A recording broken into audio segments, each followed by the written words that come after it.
The Honourable Parliamentary Secretary to the Minister of National Revenue. Thank you, Mr. Speaker. Mr. Speaker, it is my distinct pleasure to rise in this House to speak on Bill C-63, the Budget Implementation Act 2. The bill will implement certain provisions of our government's second budget, Budget 2017, that was tabled in this House on March 22, 2017.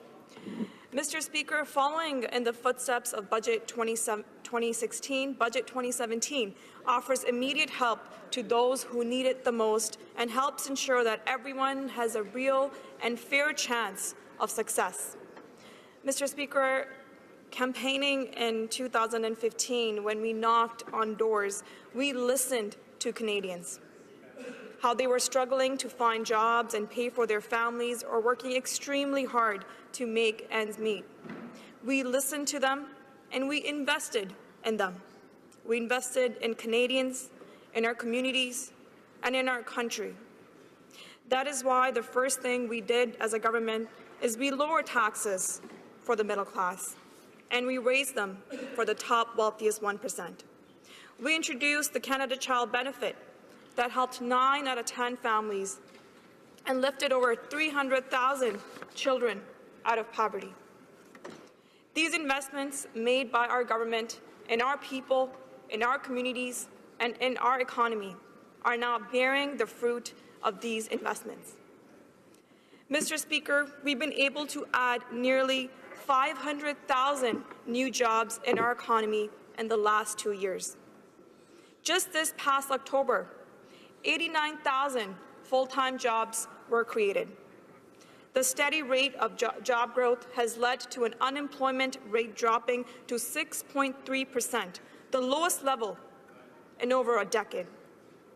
Additionally, Mr. Speaker, due to the historic investments made by our government, the youth unemployment is also the lowest level in decades. In Brampton West, I had the privilege this summer to visit many local organizations taking part in the Canada Summer Jobs Program. This program, which our government doubled the funding as well as doubled the number of jobs for students, helps provide essential experience for youth all across Canada. And in Brampton West, organizations were able to hire over 150 new youth through the Summer Jobs Program. That is real change, Mr. Speaker. Our economic policies have also made a mark on the international stage. Canada has seen the highest growth rate of all G7 countries, with our economy growing at an average rate of 3.7% over the last year. Because of this strong economic growth, our government is able to invest more in our Canadian families and our communities. In our fall economic statement, we announced a number of measures aimed towards ensuring that those in the middle class and those that are working hard to join it share in the success we achieve as a country. We announced taking further action to strengthen the Canada Child Benefit. When it was first announced, the Canada Child Benefit helped provide more money to 9 out of 10 families and lifted over 300,000 children out of poverty. This was significant for the people of Brampton West. Starting in July 2018, the Canada Child Benefit will increase with the cost of living, 2 years ahead of schedule. In my riding of Brampton West, this means that a single parent of 2 making $35,000 will receive over $560 more next year, tax-free, for books, for skating lessons, or warm clothes for winter for their children. Additionally, Mr. Speaker, we announced an enhancement of working income tax benefit by letting low-income workers take more money. The working income tax benefits offers real help to over 1.5 million Canadians. Our government is doing more to help those working hard to join the middle class by enhancing the WITB by an additional $500 million per year starting in 2019.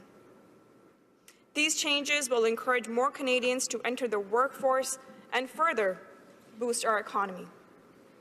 And now let's talk about our job creators. As we know, small businesses are the backbone of our economy, and they help create jobs in our communities and throughout the country.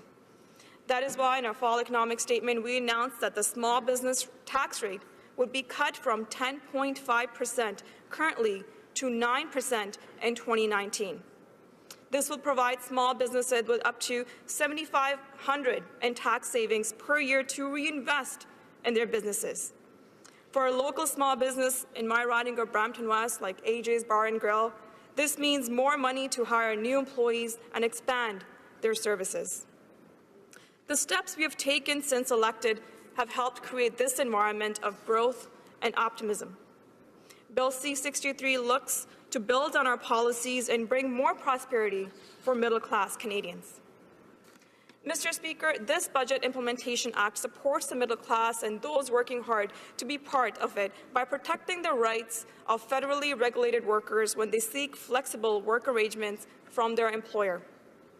Some of the ways we're helping Canadian families balance work and family responsibility is by providing greater flexibility for annual vacation days and holidays, more bereavement days in an event of losing a loved one, and more unpaid leave for the family responsibilities.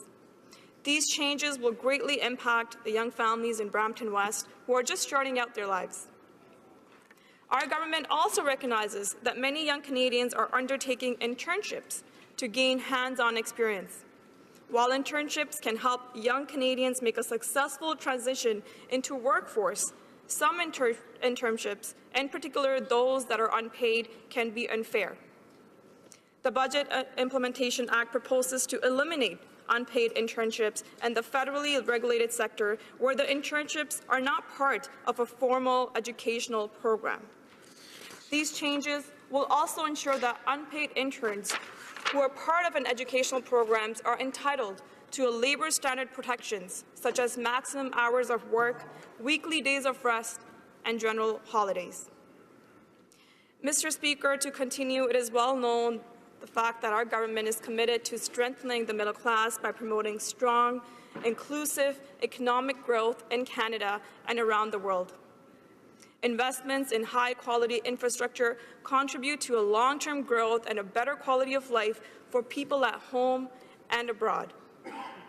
As part of Canada's commitment to engage, collaborate, and invest with other global partners on development projects in Asia, Canada's decision to apply for membership in the Asian Infrastructure Investment Bank was announced in August 2016.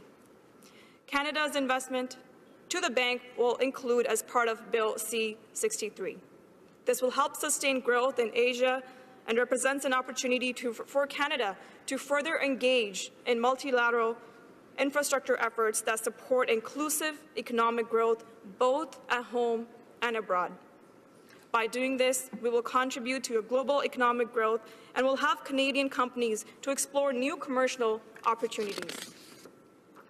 Mr. Speaker, the steps taken in Budget 2017 and Bill C-63 address the very real issues facing Canadians every single day. Our government plans to strengthen the middle class and ensure that Canadians have the support, resources, and confidence they need to succeed, to create jobs, and to grow our economy. I'm proud to be part of a government that is committed to improving the lives of so many people across Canada, and I'm proud to support this piece of legislation, and I encourage all members to do the same. Thank you, Mr. Speaker. Questions and comments. The honourable member for South Okanagan, West Kootenay. Well, thank you, Mr. Speaker, and I'd like to thank my colleague across the floor for her speech. And as usual, from that side, we hear about the middle class and those trying to join it, that, you know, this budget is so good for them. They talk about how they're lowering taxes on the middle class when, of course, those taxes were lowered on, if you can call it, the upper middle class, people that are making $150,000, $200,000 a year, and middle class people who are making $40,000 a year or less got nothing, absolutely nothing. They could have raised, lowered the taxes on that group and helped all Canadians, but instead they chose to leave them out and raise taxes or lower taxes on the people above that. But I really wanted to ask her, through you, why they left out the big fish. Why didn't they follow up on their promises about closing the tax loopholes that CEOs use when they're paid in stock options?